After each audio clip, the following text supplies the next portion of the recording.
Panibagong araw, panibagong food and good vibes. And today mga katipsi, dumayo ulit tayo. Dahil nagkasabay-sabay ulit yung day off namin ng mga kaibigan ko, nakasama ko sa trabaho. Today magluluto tayo ng original sisig at saka ng tahong. Ayan. Siyempre, mag-iihaw din tayo ng pusit. At para siyempre medyo level up ang ating good vibes, medyo may konting tagay sa side. Samahan nyo kami sa masaya at nakatatakam na video na to mga katipsi. Let's go!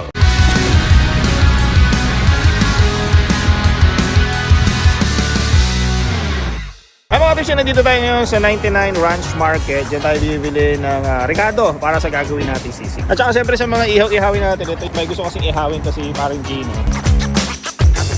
So mga katipsi, tsaka mukha, no? Kasi may takong tayong nabili, no?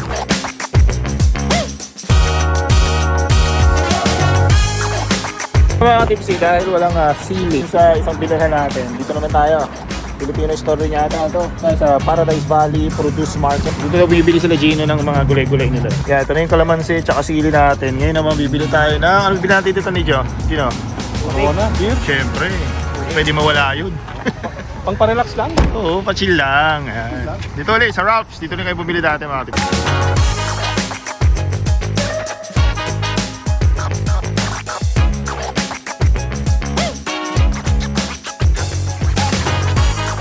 Mga katipsi, inugasan na natin ang ating mga tenga at pisngi ng baboy. Ngayon papakuluan na natin ito. Gamit na tayong pressure cooker para mabilis. Yan, sibuyas, bawang, bawang ng laurel, yung tanglad yan, para mabango. So siyempre, pamintang buo, asin. Ngayon natin. Enhance ng lasa natin, siyempre pork cubes. Tapos lagyan natin ng tubig. Yan mga katipsi, tapos pakuluan natin yung mga 30 minutes to 1 hour. Yan. Papalambot tayo. Siyempre, salud muna dyan. Salud mga katipsi! Salud! Salud! Mga katipsi ngayon naman, mag-isa na tayo nitong ano natin, tahong. So, lagyan tayo ng olive oil ni Gino. Lagyan tayo itong olive oil ni Gino. Tapos, sunod natin yung butter. Sunod natin itong butter. Yan, tunawin lang natin. Okay na lang. Yan, lagyan natin ng bawang. May olive oil na rin itong bawang ni Gino. Ready na yun. Isa lang natin konti. Palabasin natin yung aroma. Kaya pag lumabas na yung aroma mga katipsi, lagyan na natin itong yabang onions. Mix lang natin. At isa-kita lang ng konti. Kaya mga katipsi, kapag nagisa na natin yung sibuyas bawang sa butter, and olive oil, lagyan na natin itong mga tahong. Ayan. Itong tahong na nabili natin, luto naman na ito eh. Kaya saglit na lang natin gigisa yan. Bago natin haluin, lagyan na natin ng mga seasoning dyan. Siyempre, ground black pepper. Tapos salt. Konti lang salt, pampalasa. And nakita ko may Old Bay si Gino dito. Lagyan natin Old Bay. Yan. Yan. Bango. Tapos halo-halo lang yan. Bago natin ituloy yung halo-halo na yan, lagyan natin ng konting oyster sauce. Tapos halo-halo lang ulit. Takpan na natin ng apoy. So, gigisahin na natin yan. Yung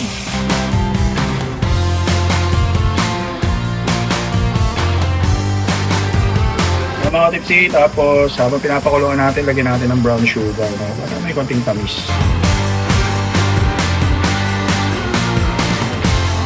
Di habang niluluto natin itong tahong, may niluluto si Kenneth dito. Ayan, no? Ito na yung finished product nyo. Ano siya? Chicken liver wrapped with bacon. Yo, chicken liver sa nirap niya sa bacon mga katipsi. Masarap siya. Tatikman na namin ganun. Tapos paluto na. Lagyan natin ng sili. Okay.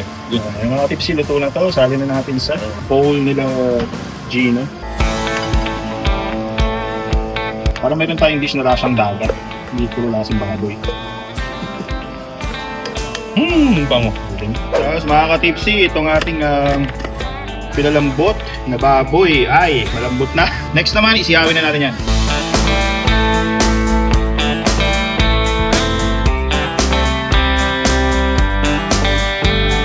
Kaya tapos ugasan lang natin. Para syempre, talagang maliit.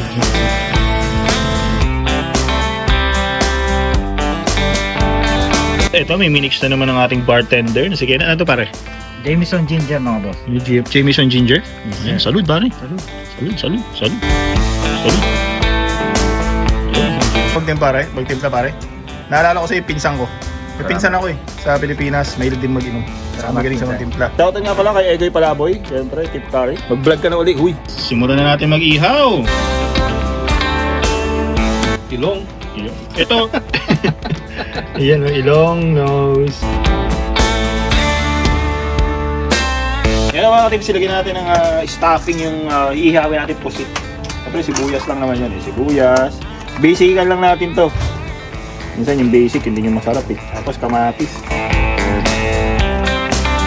Lagyan natin lahat ng kamatis. Lagyan na natin ng asin yan, siyempre, para may lasa.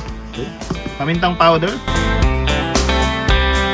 Kung gusto nyo lagyan ng bawang, cilantro, whatever, nasa sa inyo na yung mga tips Pero siyempre, basic lang natin ngayon. Yan. Kasi pulutan naman. At saka pusit, malasa naman yan. Kaya tapos mga tips itong pusit natin, since putik naman to, madali yan ihawin. Hindi na natin tatanggalin yung skin yan.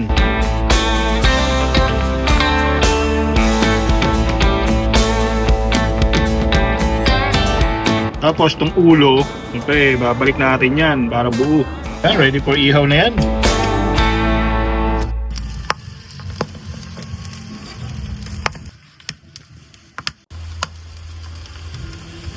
Tapos lagyan na rin natin itong atay mga katipsi para maihaw na yan. Yung sisig, may atay para masarap. Ang original na sisig, tinatagtad. No? Hindi ni-slice. Yan. Ito na yung matrabaho dito. Tama-tama yung lambot pare. Ang ganda ng pagkakapalambot natin. Tagang ko pa para mabilis.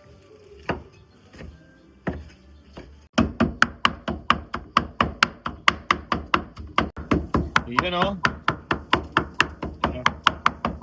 Yan, ganyan kapino mga katips Pero kung gusto nyo pang mas pino, nasa inyo na yun.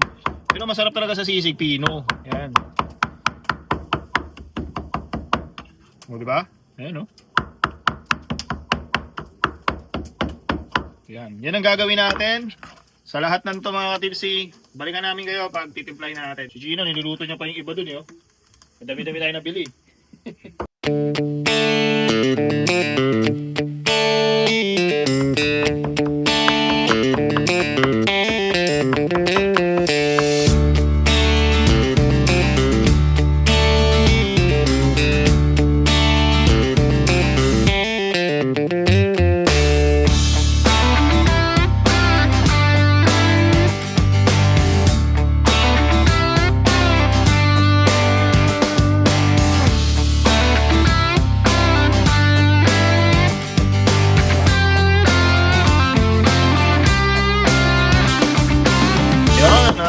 Okay na to. Tapos na tayo magtagtad. Yan o. Bango. Ganito talaga mga ating sisig. Dapat tinatagtad. Timplahan na natin to. Let's go. Gagawin na natin itong ating atay ng manok. Ito kasi pang flavor natin dito sa sisig. So, lagyan natin dito yan. Dudurugin natin to. At para mabilis siyang madurog, nalagyan natin ng konting suka. Ito yung papandurog natin. Papapangasim na rin natin yun dun sa sisig natin. Natutunan ko to sa kumpare ko, Team Kalas TV, Cubs Chess. Yan. Kasi kung ako to, diretso ko na dun sa sisig, tapos doon ko na lang dudurugin. Pero easiest way to. Dudurugin lang natin yan. Ayan, ang bilis na madurog. Kasi mga katipsi, yung atay ng manok, kapag masyado yung matagal sa ihaw, titigas yan. Ngayon kung gagamitin mo sa sisig, dapat yung tamang ihaw lang. Para pag dinurog mo, ayan, diba? Para siya magiging liver spread.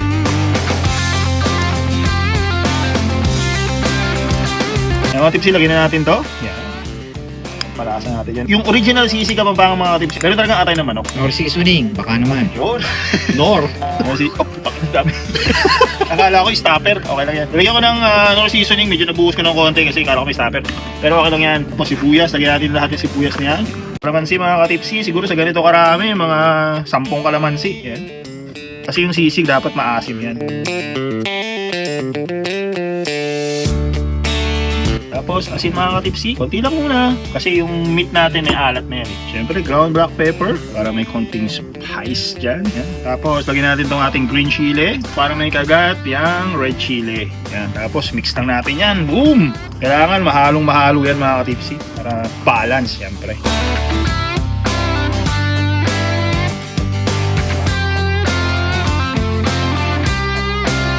Yung sibuyas natin, tamang-tama natin mga katipsi kasi hindi naman masarap sa sisig yung sobrang daming sibuyas eh. Kasi minsan may nabibilhan tayo. Mas marami pa yung sibuyas kaysa sa meat eh. Titikman muna natin ito mga katipsi para malaman natin kung tama yung asim ng kalamansi.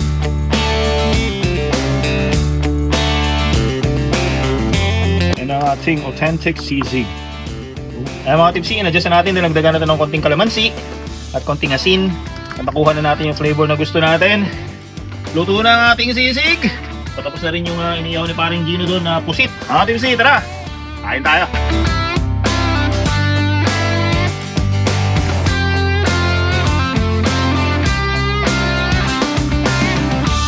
Boom! Ayan mga tipsi, oh. Luto na mga putahin natin at muli, pinapakilala ko syempre. Kasama sa vlog natin ngayon, si Gino, ang ating host. Paring Kenneth, ang ating bartender, lagi nititinda. Paring, sarap itong luto mo na ito, no? Sarap nito. Gusto mo ba? Masarap Oo, yan. sarap. Sarap. Sarap. Yung bacon, nirap niya yung yung atay ng manok, nirap niya yung bacon, tapos pilinito niya. Sarap. Andun na yung flavor ng bacon, salty na, tapos kumakas sa Salud na tayo. Salud sa mga patiksi natin dyan, mga patiksi. Sana may pagka meron nyo yung thankfuls dyan or paano po tayo. Tapos bago tayo tuloy-tuloy, kung natin kayo muna yung shoutout natin. Meron tayo shoutout. Meron tayo kasi mga katipsi, mga Ilocano. Gusto namin yung shoutout. Parang Gino, shoutout mo. Danny Boy Sonda, Bujing Magigat na yan. Shoutout katipsi. Catherine Baggao, Christine Kalimag. Yan. Bye mga katipsi, thank you so much sa mga nanonood at patuloy na sumusuporta sa channel natin. Sinama ko sila kasi dito sa US mga katipsi, sila rin parang maging kaibigan ko.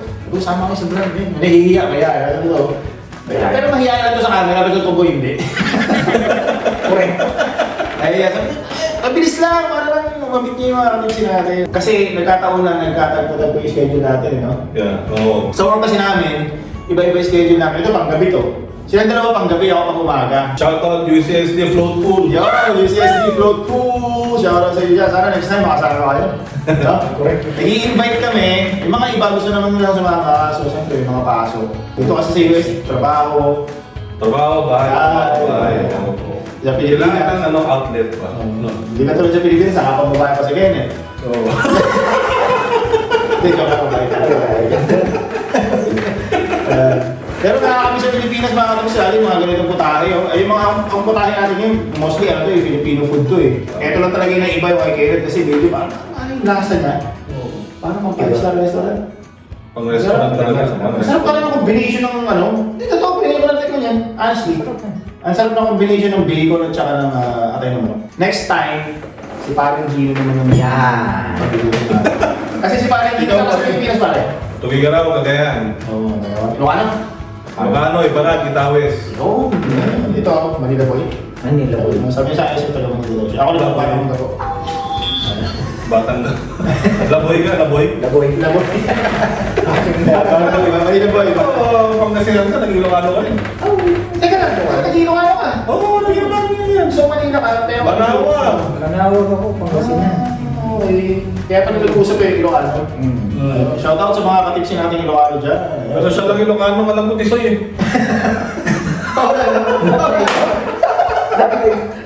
Pati siya pa Hindi! Tignan mo yung paabong, tanmark ng bukid dyan. Si Gino kasi ano siya, parang, ano ba yung farmers sa Pilipinas? Oo, farmer ako, farmer. Yan, malaking. Hindi! Malaking lupain. Malaking ano yung farmer na ano, ng Pilipinas. Ay, salud sa mga katipsi natin dyan sa ano, mga Ilocano katipsi natin dyan. Sa mga katipsi Pangasinan. Parang Tagalog. Pagigaraw. Ayan, salud. Manila. Ano naman yung sisig natin, ate? Ito na. Moment of truth. Moment of truth. Di pa rin natin mga kanina kasi kanina. Adjust lang natin. No? Favorite talaga. Authentic na. Yan talaga yung sarap ng sisig. Okay, yung ganito. Inihaw. Pang kanin?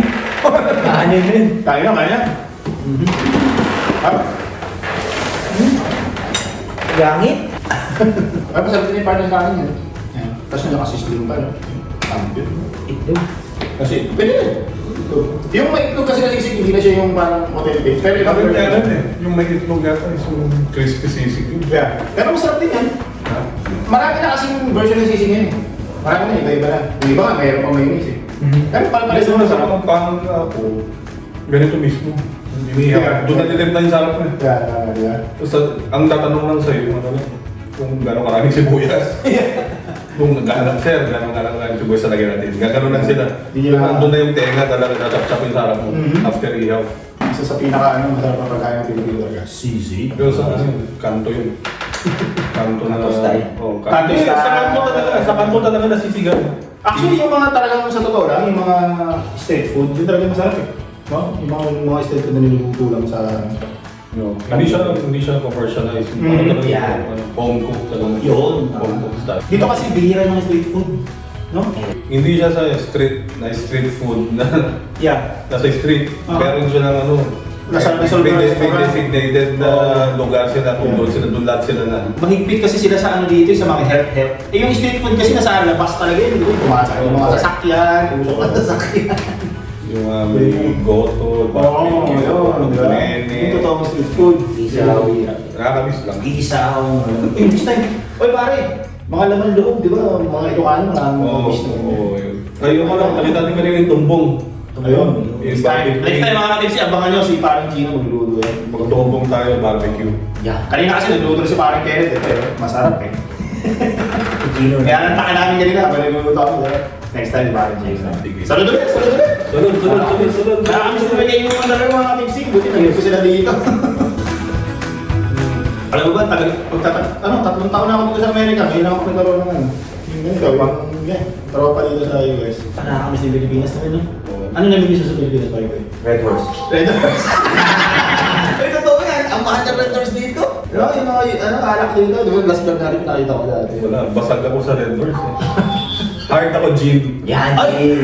Gin ka naman, si Gym Mansi ako, gym Mansi. Yun, Jim Paul. Jim Paul. Yun, Gin Sipol. Jim Paul. Wala. Pang ano talaga to, pang commercial. Ano to? Ano sa Pilipinas? Sila Egoy Palaboy, mga tipsisco dati. Gin ano talaga kami, halos araw-araw. Gin nga kalamansi. Asin. Yung aso sa usong yung kalamansi sa asin. Favorite ko yun. Gym Mansi talaga. Oo. Tapos, syempre, yung sa Tugigaraw, yung pansit badil patong namin. Ano ba nga? Pansit badil patong. Okay. Ano yun? Hindi ko pa natikman yun ah. Interesting yun ah. Yun yung pansit, niluluto siya sa ginigisa, mga ingredients ng pork liver, ground beef, tapos veggies, mga yung ano. Anong pansit gamit yun?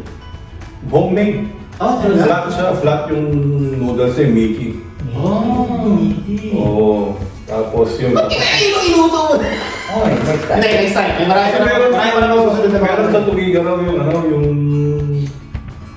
yung ingredients na yung toyo na ginagamit, yung toyo na labon, tsaka yung rosal na vinegar. Tayo yung ipaparang sa home nyo. Oo, yun yung pinagtitimpla ni Kami. Hindi ko pa natikman yung pare. Walang narinig yun. Ano ba Tsaka ka? pansit batil patong Tugigaraw. Mga tipsy, i-comment naman kung ano yung pansit batil batong. Oo. Batil batong. Interesting yung pare. Kaya mo na ito hindi eh. Kasi yung pwede rin tuwin, kaso nga yung yung noodles mo lang nagkakataon na sa yung noodles. authentic na ingredients. Kasi mga pansiteria doon, meron mga pansiteria doon na ginagawa nila mismo yung noodles nila. Tapos meron yung isang Mickey factory doon na pang pansit batil pato na yung ginagawa ng noodles. Yun na. Mga Ilocano natin katipsi niya, sigurado alam nila. Yung maganda Tanan, pare. tanan. Pansit ba ito? Alam ko yun. Mga taga-Bicol na. Pero... So, pansit batil pato. Sikat yun doon. Yun, Yun na. oo. Ilocano dish yun, pare. Iba lang siya. Kasi Tugigaraw, homegrown Tugigaraw dish siya. Oo. Minsan na. Kaso hindi mo makuha yung authentic ng dito. Bakuha natin pero hindi siya talaga yung... Yung authentic. Yeah. Sige. Kasi yung So, suka mga feature talaga siguro. yung suka, yung toyo niya, iba na. Sige. Para makita na mga kapatid natin paano. Ayos. Pero subukan natin minsan. Practicein natin. Ano ba nang yung sa Pilipinas? Ikaw pare, ano yung sa Pilipinas? Red Horse na. Ayun. Hindi ba yun, no? Ay, hindi binaan yun. Consistent tayo, men. Ano ba yan? Ano na gusto sa Pilipinas pare yung ganito? Kasi doon anytime pwede mo makasama yung mga kaibigan mo, dagat, nag-iiyaw kayo, di ba? Sasabi lang, no? Di ba? Bonfire, sunrise, sunset, yung lang sa Pilipinas mga kapatid. Iba pa rin yung Pinas. Yeah. Dito, magagawa mo rin naman yon. Pero usually, hindi mo makasama mo lagi mga pamilya mo. I mean, yung mga kamag-anak mo o yung mga kaibigan mo kasi, siyempre, meron din sila sariling buhay. Maganda yung ano, Si setup mo pa. yung sa atin, nasa US tayo, Pinas vibe tayo dito. Pinas vibe. Pero pag nasa Pilipinas, iba yung feeling. Yeah, ito. Iba eh. Iba, ikaw ka naman sa Pilipinas. Iba. Sana hindi masarap ang Pilipinas, sana wala tayo dito. Namimiss ko traffic eh. Yung mga simpleng bagay kasi na traffic, na ayaw mo ano yun, ayaw mo tiisin yun eh. Namimiss ko yung tricycle, brad. Yun, yung case na nakakamiss, tricycle. Oo, kadesa. Jeep, Calesa, sa ibang lugar, di ba? Damn, man. Oo. Nakakamiss sa Pilipinas. Makakamiss yung mga, kahit na dito ka na sa Amerika, o kahit sa first world country, tapos Pilipino ka, talagang born and raised sa Pilipinas, mamimiss at namimiss mo rin talaga yung Pilipinas. Iba. Iba. Iba talaga, iba talaga. Ang problema na naman talaga sa Pilipinas kasi, alam niyo naman, syempre, ano tayo, masyadong mababa yung opportunity. Correct. Konti lang yung opportunity kasi. Sa karamihan, hindi naman sa lahat. Di ba? Diba sa karamihan na. Sana maayos lang yung government. Yeah. Yun lang naman talaga yung problema pa rin. Oo, yun. Kasi yung culture natin, yung lugar natin, yung people. Culture-wise. We are one of the best. Di ba? Culture in the world, man. Yun lang talaga. Shout out pala sa mga Pinoy, favorite talaga tayo, totoo pala. Ano totoo? Na-witness mo rin. Na-witness ko, totoo. Dati hindi din ako naniniwala eh. Ako, Hindi naman kasi naniniwala, pero hindi ko na-witness. Ako takot ako sa Pilipinas, pero takot ako nire-request eh. Ba't sa Pilipino? Totoo yun. Totoo na. Filipino. Pilipinas, hindi naman ako nire-request, bandi. Ito, iba talaga magtrabaho ang Pilipino mga Pilipino. Sa akin hindi ako naniniwala pa rin na tamad ang mga Pilipino. Oo. Kahit dati hindi ako naniniwala. Kasi dito sa US mga kapipsi, isa, number one Pilipino pagdating sa ano talaga. Sa pakikisama, sa trabaho, di ba? Yung hospitality culture natin hanggang dito na talaga. Cleanliness. Yeah. Linis, totoo no? Lahat. Linis. Tsaka yung care mo. Tulad kami, nagkatrabaho kami sa ospital. Yung mga katrabaho namin sa ospital, makikita mo. Iba talaga yung care pag Filipino yung nandun. Hindi, ba't ito? Nire-request na tayo mga Pilipino, di ba? Yeah. Nire-request tayo na... Kaya proud Filipino mga katipsi, kahit nandito kami sa US, proud Filipino pa rin natin. Kahit maging American citizen kami, siyempre ang roots natin is Filipino pa rin. Pilipino pa Salud. rin. Pilipino. Salud! Salud. At someday, ikaw, saan mo retire dito ba? Pilipinas, ikaw pa rin. Pinas! Pinas pa rin. Uuwi pa rin. Uuwi pa rin kayo, nag-iipon lang kami. Kaya parang ganit ko na iinom niya. Pag uwi ng Pinas, Red Horse. Gin man. Gin fancy naman ako. Gin fancy. Gin Ay, fancy. mga kasi hindi namin mapahabayan yung video namin ha. Ganyan lang muna, sana nagustuhan nyo. At kung gusto nyo yung mga ganitong kwentuhan namin, comment kayo dyan na next episode or sa mga susunod natin vlog, isama pa rin kami, kwentuhan, di ba? Correct. At ibang kwentuhan pa na Buhay Amerika. Buhay Amerika. Buhay Amerika, ayan. Marami pa tayo pwede pagkwentuhan sa mga susunod ng mga Buhay Amerika, Filipino dito sa Amerika. Ayan. Thank you, Maria. Thank you, sir. Sa pinilit ko lang sila eh, sumama sa vlog. Gino, thank you ha. Si Gino, lagi. Ito, baka kasi nila to. Dito. Anytime. Hindi na kasi, kayo mga edad namin, hindi naman kayo naglalabas eh. Sa pagpunta tayo sa labas, magastos pa tayo doon. Oo. Mapahamak pa tayo doon. Mas masarap talaga sa bahay, pare. Tsaka mas matipid. Mas matipid na, mas masarap, safe pa, di ba? Mas masarap, safe, maraming food. Yeah, marami pa tayo magluluto pag tayo bumili. Oo. At thank you rin sa may bahay ni Gino, thank you. Anytime. Thank you, salamat. Ayan, hanggang dito na lang muna mga katipsi, yung vlog natin. Sana nagustuhan niyo yung putahin natin. Thank you ulit. Yes, sir. Maraming salamat. Hanggang susunod natin yung video mga katipsi. Always remember, stay tips lang. Salud!